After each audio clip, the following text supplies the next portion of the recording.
Buwan. Ay, ay anak kayong ganyan. Labandero. Labandero yan. Oh, anong klaseng sabon yan? Ha? Sabon. Anong klaseng sabon yan? Wala kasi tubig to eh. Lagyan mo tubig. Pagkatapos namin magsimba, ayan, yan ang kanyang duty. Ba yan? Ano lang naman yan, mga damit lang niya.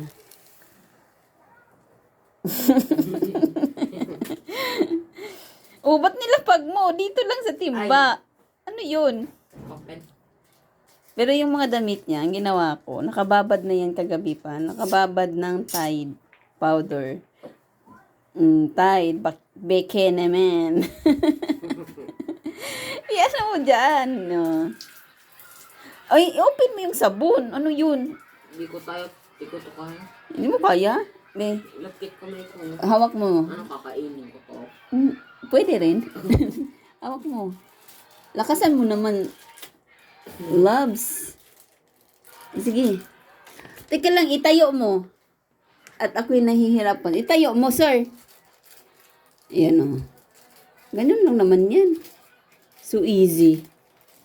Pinapahirapan mo ang iyong buhay. Oh.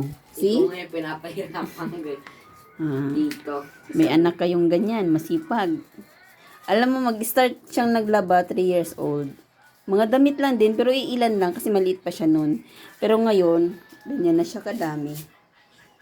Dapat kunti lang. Alam mo, hindi ko yan siya nanuhan na ano. Hindi siya magreklamo man siya, pero ginagawa niya.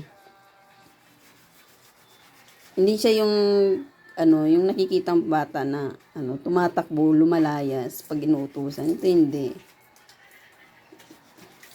Magreklamo lang yan, pero maglalaba pa rin. Ba't may lato-lato dyan sa liig mo?